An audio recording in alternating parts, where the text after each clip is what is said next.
I don't know what you guys are drinking this morning. I have some honey lemon in my Think Positive cup. So we have, Nice. with Elia, what are you drinking? Just Water with lemon. water with lemon. Alkali water out of our overly priced fancy machine.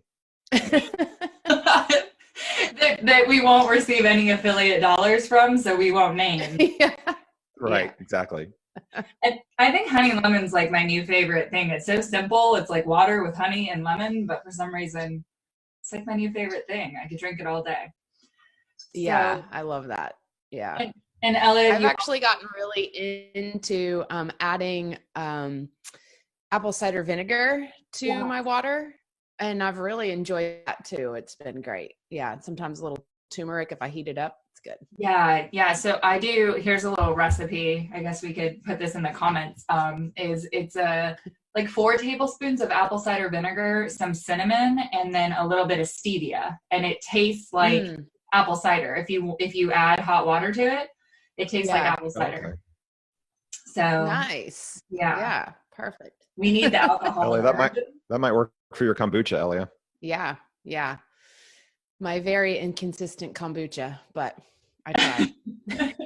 It's okay. You can give me all of that judgment, and I will just go put it over here because we don't. We're Okay. Perfect. there's no space for that right now. But Ella, you have another special guest with us, don't you? I do. Where did he go? Where is he? Oh, hold on. He Everybody's just turned like- 2 months old. Everybody's like, what's it gonna be? Is it gonna be a lizard? Is it gonna be a bird? All right. Oh, It's a movie. oh my He's gosh. like, yeah. And how old is he? 2 months. He's 2 months. Oh. And he has a big belly. And he's a Shy foster, about right? cameras. Every time I break out my phone to take pictures of him, he like runs away. He's very camera shy. So for anybody watching, you can comment and see about adopting little Moochie. Moofy. Moofy. All right. So Yeah, he is a gourmand of food. He loves food. Yeah. A little too much. I mean, I have that issue, and somebody adopted me. Yeah. So there's hope. Well, Yeah. Dennis, Yeah. we affectionately call guinea pig because he definitely is a food lover there. You don't get 160 something pounds because you don't love food. Yeah. So That's amazing. That's amazing. and Adam, you have a foster too, don't you? We did till about 10 minutes ago. She's Okay. in the coop. Did they get it Yeah, all? she's all grown up now. She's going out in the world on her own. Yeah. She's leaving the nest. Yeah. Yes, we had a human foster that actually rolled in from South Africa the day or about 2 hours before the country went to a national state of emergency. Wow. Yeah. Yeah. Wow. So, Yeah, but now so she was for with the us past. for over a month, and so she's headed out into the big world now.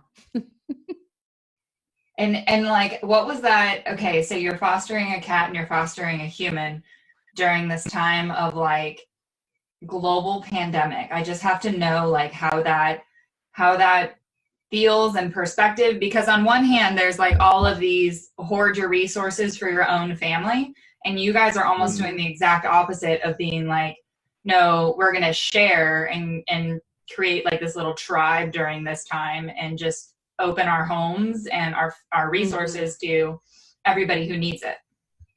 Mm-hmm. Yeah, I love that. Because again, too, we were actually talking with our foster yesterday about the interesting vibe that we've noticed at our local grocery store, because we have a grocery store literally just like 2 blocks away, of how we've watched that vibe like dramatically shift each week.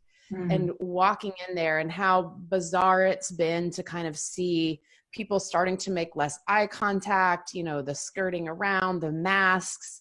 And we were just kind of talking about how that made us feel, and how we know other people were probably feeling like the same way, right? And just like we live in South Carolina, which is known for Southern hospitality, and people are so nice and always chatty. And so to go into the grocery store and kind of feel like everyone's like, don't get near. It's a very strange feeling. Yeah. Adam, what are your thoughts? It was like, yeah. It's actually like when I lived in Chicago, like that's what the stores feel like now. Like nobody smiles, nobody, it's like nobody wants to acknowledge you exist. They know that there's something over there, but they don't know what it is. So they just kind of really walk away from you. And it's very different. But there are other people, I will say there are other people who have no idea that this is even happening. And that's the scary part. So Adam, I'm going to share with you 2 words that will help you in Chicago make immediate friends. Are you ready? All right. Mike Ditka. Just that's your golden in Chicago. You will have a completely different experience with Chicagoans if you just drop Mike Ditka. You will immediately like have one warm family, because I describe Chicago as the nice New York City, where people will make eye contact, they will be friendly, they'll give you directions, they have the time of day for you.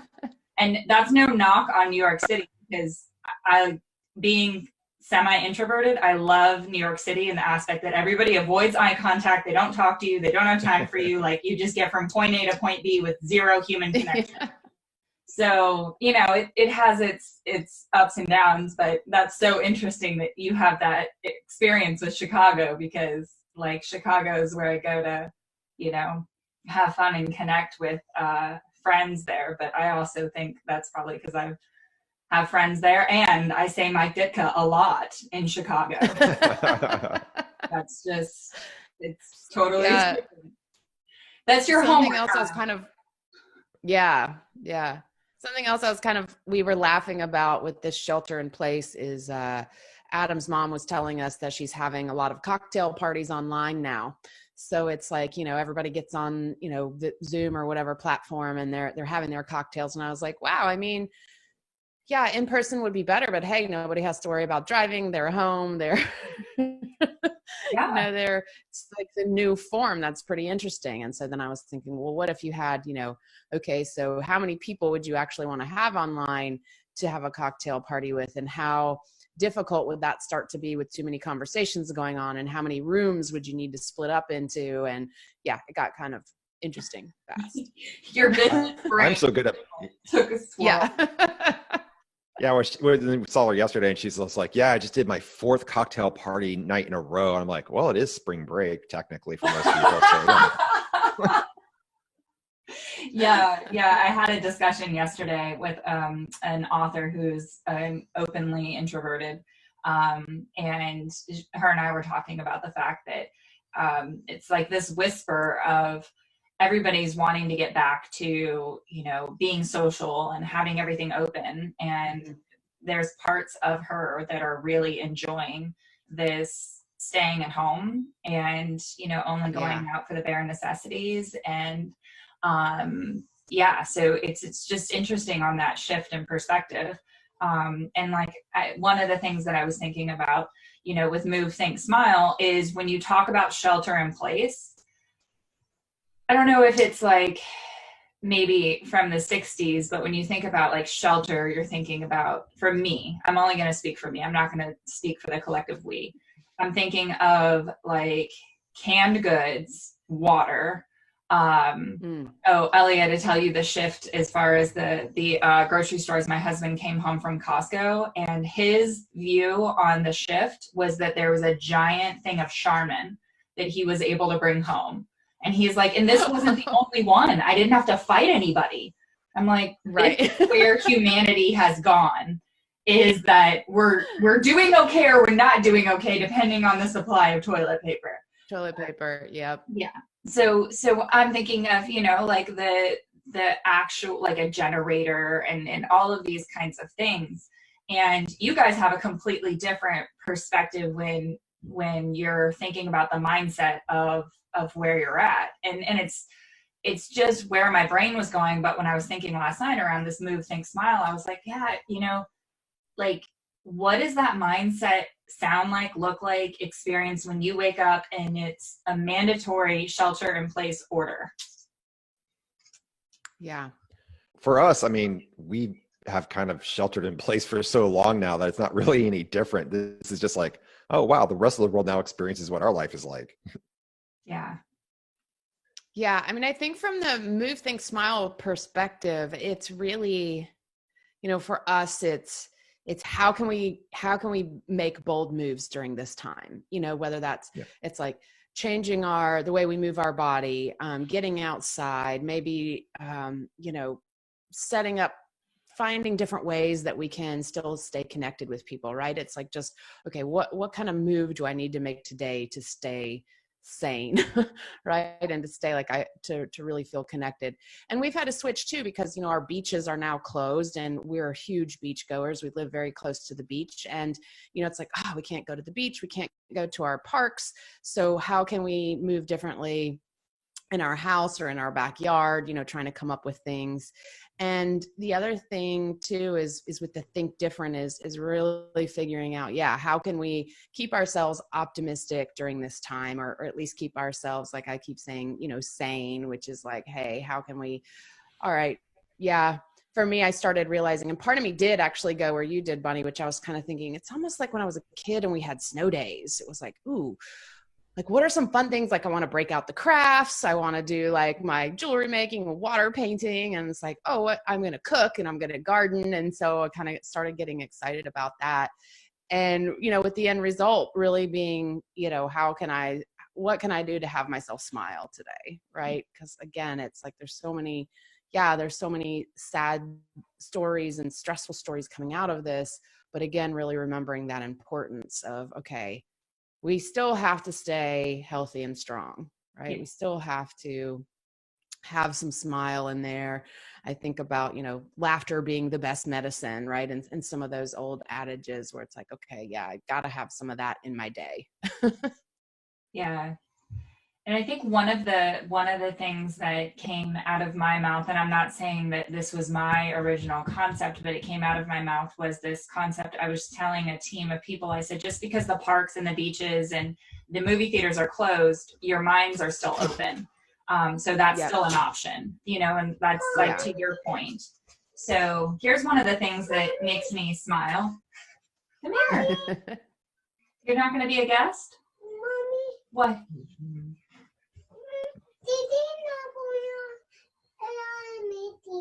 Sissy's not putting on Mickey? Okay, well, go ask her nicely, all right? Okay. Mwah. I will can you say hello? Hi. Hello. Go ask her nicely. Tell her mommy said, s'il te plaît. That's an interesting perspective that you guys may appreciate, is if I switch languages when I'm speaking to my kids, all of a sudden she had to slam the door 3 times for you. She's kind of like Sheldon from Big Bang Theory. It's like, you gotta make sure it's closed. But if I switch languages, it like changes the attention span really quickly of my kids. And so that's kind of one of those things that's like I've noticed is, what happens if we just change that perspective? Whoa. Shelter in place. Wow. Like that energy just changed really quickly. So she's just going to climb and play with the twinkle lights behind us. But is there something that you found that, like, switching languages can just kind of snap us back into, hey, we're one big human race. We still need to smile. Yeah, absolutely. I'm switching questions. Okay. Tell me more about that. Switching questions. So if you, a very simple one, a lot of people ask themselves is, how come things aren't working? Right?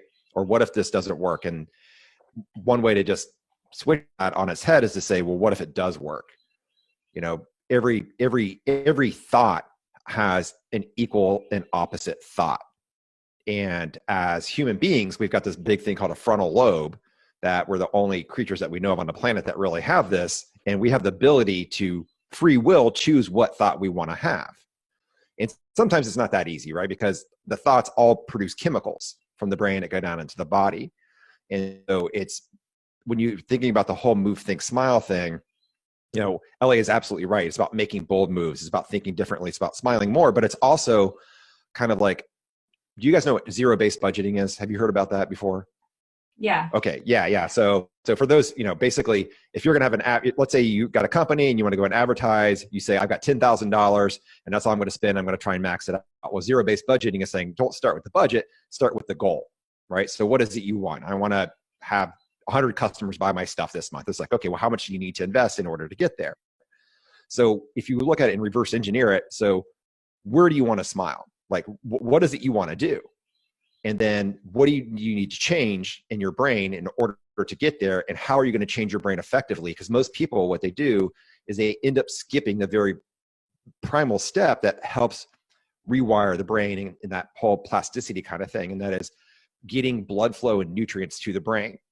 So if you start with the end in mind and then you come back, you're like, okay, well, in order, if I don't like the thoughts that I'm having and I'm feeling anxious or fear, or I don't like what's going on, what do I need to do to change that? And it's not as simple as just powering through, right? And just seeing positivity and forcing happiness. It's like, I can be happy. I'm going to choose to be happy. It's not that easy for most people. Yeah. Adam, I really want to focus on you, but I think Elliot and Victoria were having a tongue sticking out contest, like in the middle. Yeah, they were.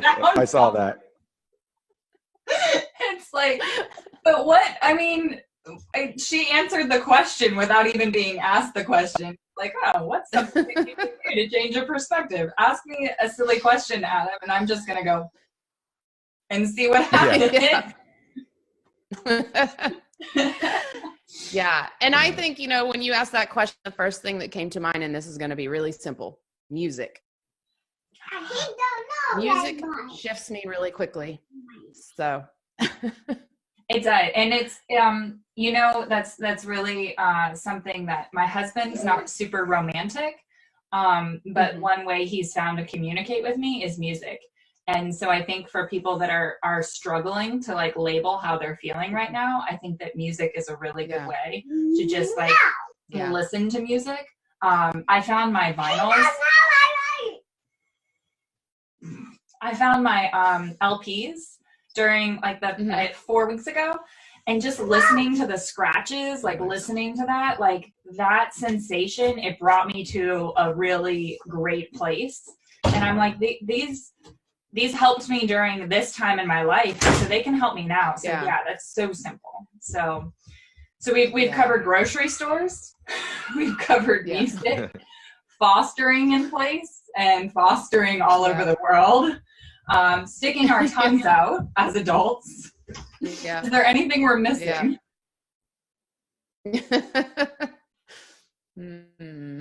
Well, well, go ahead, Adam. I was going to say, well, one other thing too is that I just kind of think is funny is that we built an axe throw as another thing that we did in sheltering in place. And we would have never done that before. We would have never taken the time, but it was like, oh, we're going to build this really cool axe throw. So I think too, it's giving yourself permission to do something you would probably never give yourself the time to do before this moment. Yeah. Yeah. It's random, but it was great. That's awesome. So I need to see pictures of those. You're going to have to tag me in some pictures of those. And have you gotten good at it, or should I be worried for your neighbors?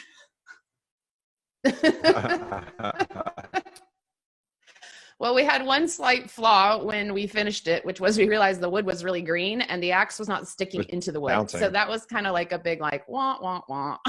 But we've noticed that over the last couple of days, it's gotten a little bit easier. So there's hope.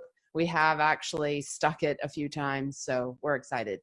Yeah. A little bit of time is going to make it even better. The last thing that I'll share with you guys for this discussion is that I had this moment yesterday. So I showed you kind of this window that's giving me this natural light, looks out on our property. I was like, wow, there's so many more birds. And so we went and got like bird seed and we were feeding the birds. Mm-hmm. And I just had this thought in my head, Adam, to your point of like, there's so many birds. There's so many more birds right now. Like, is this just what's going on? And then I stopped and was like, well, where would I be right now during this time? What would I be focused on right now if there wasn't this shelter in place, if there wasn't a quarantine, if I didn't have a heart condition and had to be concerned, with staying inside and all of these kinds of things. And I was like, are there more birds or am I just more present?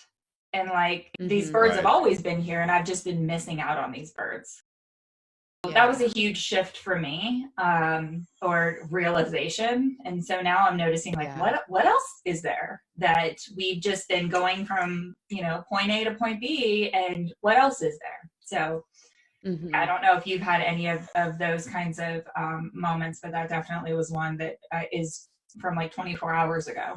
And that's, I'm wearing my bird earrings this morning because it was one of those things. That, like, I opened my jewelry box to like figure out what I was gonna wear, and I was like, "Oh, birds!" Like, yeah, that's awesome. Yeah, definitely sitting in the backyard or spending a lot more time in the backyard. We've got springtime coming through. It's been kind of warm. Nights are a little on the nice and cool side, and so we've got a fire pit out there. So yeah, I would definitely agree. Noticing more stuff that, even though we've been here for, 18 years or so, it's like, wow, I never noticed that before. Or where did that come from? Or is this, for us, it's like, I've just noticed that we have bald eagles. Like I've known they've always been around here, but I've never really noticed them before. And so it's really cool to see them flying over the house. Mm-hmm. That's awesome. Yeah. That's really awesome. Yeah. I think for me, it's noticing the awesome food we've been making. That is the coolest part. Yeah. We've been making some really good food, and it's like, oh yeah, once again, just, I feel like we really make it an effort not to be too stuck in a lot of busyness, but we have definitely given ourselves more leeway, more time on cooking, and that's been really great. That's awesome. Although it was pretty awesome yesterday. Mom brought by, she's like, I'm coming over. I'm going to bring you guys lunch. Where do you want it from? I'm like, the restaurants are open? She's like, yeah, they're all open. They're all, just have takeout now. I'm like, oh my gosh, like we haven't had food. Don't get me wrong. Eléa and our foster cook amazing stuff. I just walk in and there's like stuff, just amazing, delicious stuff to eat. And I kind of feel guilty because I'm like, I should do something or cook something. So I made some hummus the other day just to add in my contribution. But Mom rolls up with this really amazing Vietnamese food. And it's just like, wow, like it was so refreshing to just kind of like have something. But then it's like, do I really miss going out to the restaurants? And I started to have to ask myself, I don't know if this was cool to have a little bit of break and a little bit of different. And it meant so much more because we weren't doing it a couple of times a week. Yeah. Right? So it'd been 4 or 5 weeks since we've had food prepared other than what we'd done for ourselves. Yeah. And I think we all overate because we're like, oh, this is so good. It's just so different. We didn't have to make it. Yeah. I think I've noticed the difference in the energy between the food that we make and the food that's been made for us too. Oh, for sure. I don't think I ever really thought about it before, because living in a Western culture, and first world country, we have plenty of access. But I remember when I was living in Ecuador, my mother of Ecuador would make me breakfast, lunch, and dinner. And I didn't really appreciate it or even think about it in that kind of sense until one night I was out until like 2 a.m. And in Ecuadorian culture, the parents don't go to bed until all of their kids are fed. And so like I rolled in at 2 a.m. from a soccer game, a football game. And like, she's making me fresh dinner, not like she made dinner and saved me some, she's making me fresh dinner.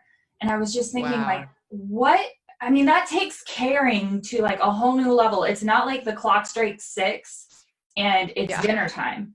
but it's like making sure that your kids have nutrition in their bellies before they go to bed. Yeah. I don't know if that was the yummiest meal I've ever had, but it definitely had the most like love and caring in it from a woman who was a complete stranger just a couple weeks before. You know, Yeah. I had come into her home through, I was down there volunteering. And so it's just like, and I didn't ask her, she didn't ask me. I didn't speak Spanish when I got there. And so this bond, she just recently passed away, but this bond that we created was on a human level, not irrespective of language and all of this. Yeah. And she was like barely 5 feet tall. I'm 6'3", and like Wow. it was just amazing. So yeah, she really taught me like the potential of humanity, just because of what she's probably seen and lived through, and how much she just openly gave without really having any reason to do so. You know, it's not like she had no skin in the game, I guess, other than she just was taking care of me as one of her own. I was her foster. Awesome theme. And look at me just now. Brought it right back to the beginning. So, and then I know you guys, for if the listeners and watchers that are watching this, you guys are going to pick a difference maker to do your own interview that we're going to put up on the difference makers page. So I'm looking forward to seeing who you pick and about that discussion. And we're just going to stay tuned for that. And then if you haven't already seen Eléa and Adam's teaser video that they recorded, I think from your backyard, and I think Eléa, you were right where you are. Or were you in your backyard too? I'm not sure. We've done so many videos. I'm not sure which one. She's talking about the one where you were by the cat tree and you're talking about making a difference. Yeah. Okay. Yeah. That was in our kind of like our kitchen area. Yeah. Yeah, we made that cat tree out of a tree that fell down during a hurricane last fall. Yeah. Oh my gosh. See what? That's just the silver linings are endless. But if you haven't already seen those teasers, go back and catch those teasers because these guys are awesome. And then you can find their contact information on the page as well. So thank you guys, first off and foremost, for making a difference. And secondly, for sharing some time with me this morning, and go continue making the world a better place. Awesome. Thank you, Bunny.